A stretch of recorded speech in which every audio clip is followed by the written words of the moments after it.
Pour la pensée de ce jour, je voudrais partager avec vous un passage qui se trouve dans Philippiens au chapitre 4, les versets 6 et 7, où il est écrit « Ne vous inquiétez de rien, mais en toute chose faites connaître vos besoins à Dieu par des prières et des supplications dans une attitude de reconnaissance, et la paix de Dieu, qui dépasse tout ce que l'on peut comprendre, gardera votre cœur et vos pensées en Jésus-Christ.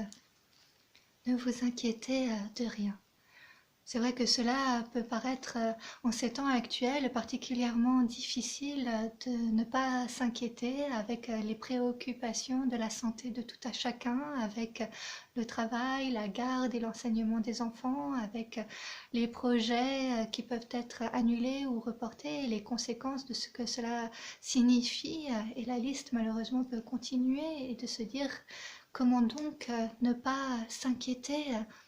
Comment ne s'inquiéter de rien même?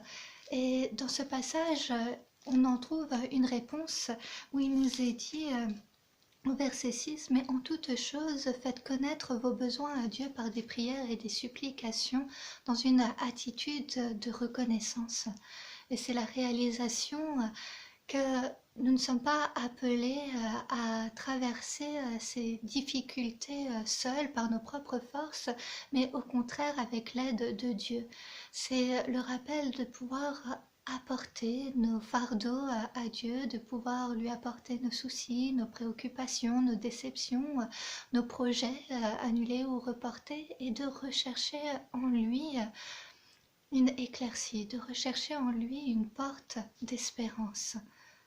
En Matthieu, au chapitre 11, le verset 28, Jésus nous dit « Venez à moi, vous tous qui êtes fatigués et courbés sous un fardeau, et je vous donnerai du repos. » Et dans ce passage de Philippiens 4, au verset 7, il ajoute « Et la paix de Dieu qui dépasse tout ce que l'on peut comprendre gardera votre cœur et vos pensées en Jésus-Christ. » C'est le rappel que c'est par la prière en Jésus-Christ que l'on trouve notre source de paix. C'est en Jésus qu'il y a cette possibilité de vivre ce calme et cette sérénité au travers même des tempêtes de nos vies, cette paix qu'on n'aurait pas cru possible. Et c'est vrai qu'il peut nous arriver d'être comme les disciples dans ce passage de Marc au chapitre 4, les versets 35 à 41, les disciples qui, face à la tempête qui fait rage et avec force et violence est présente tout autour d'eux, ils ont l'impression que Jésus ne fait rien alors qu'ils sont en train de mourir. Et alors à ce moment-là, ils le secouent, ils font appel à lui et Jésus se lève. Jésus se lève et avec force parle aux éléments, parle au vent et à la mer, dit « Tais-toi, silence ». Et à ce moment-là, le vent s'estompe et la mer est calme, d'un calme profond, retrouvé. Et c'est là à nous aussi de placer notre foi et notre confiance en Jésus-Christ, tout particulièrement lorsqu'on fait face à des éléments qu'on ne peut aucunement maîtriser par nous-mêmes. De pouvoir aussi prier spécifiquement pour que Dieu puisse apporter un calme nouveau dans notre monde. Un autre point que nous pouvons apprendre dans ce passage et à mettre en pratique, c'est aussi cette notion que nous sommes appelés à prier avec reconnaissance. C'est ce que l'on voit au verset 6 de Philippiens 4, de prier dans une attitude de reconnaissance. Là encore, cela peut paraître difficile, et pourtant lorsque l'on prend une autre perspective aux situations traversées, on réalise qu'on peut avec sincérité prier avec reconnaissance. On peut prier avec reconnaissance pour le personnel médical qui fait un travail extraordinaire.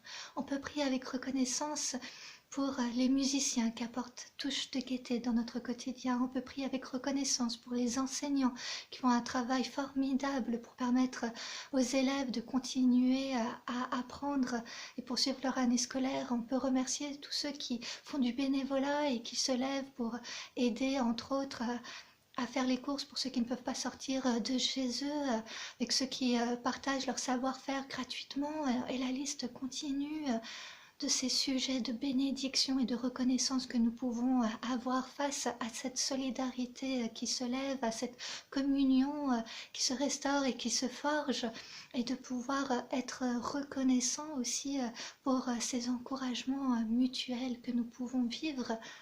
Aussi dans votre situation, la question est quelles sont les bénédictions, quels sont les sujets de reconnaissance que vous pouvez avoir au travers même des temps difficiles que vous traversez.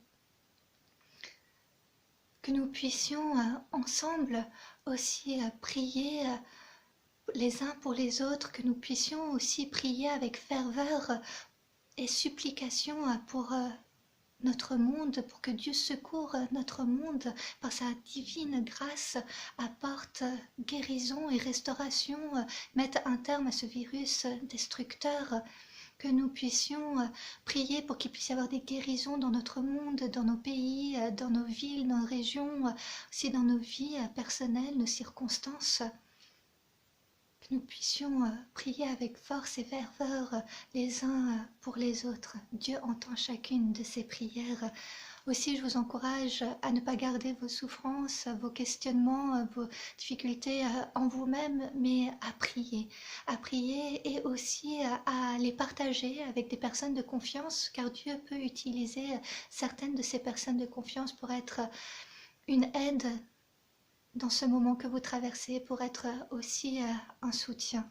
Et je voudrais terminer ces quelques paroles de encouragement en disant que la paix de Dieu vienne apaiser votre être, votre cœur, votre âme, que le calme et la sérénité de Jésus-Christ puissent demeurer puissamment en vous, et que le souffle de l'Esprit Saint puisse restaurer votre être et puisse renouveler votre âme. Demeurons en union dans la prière. À bientôt.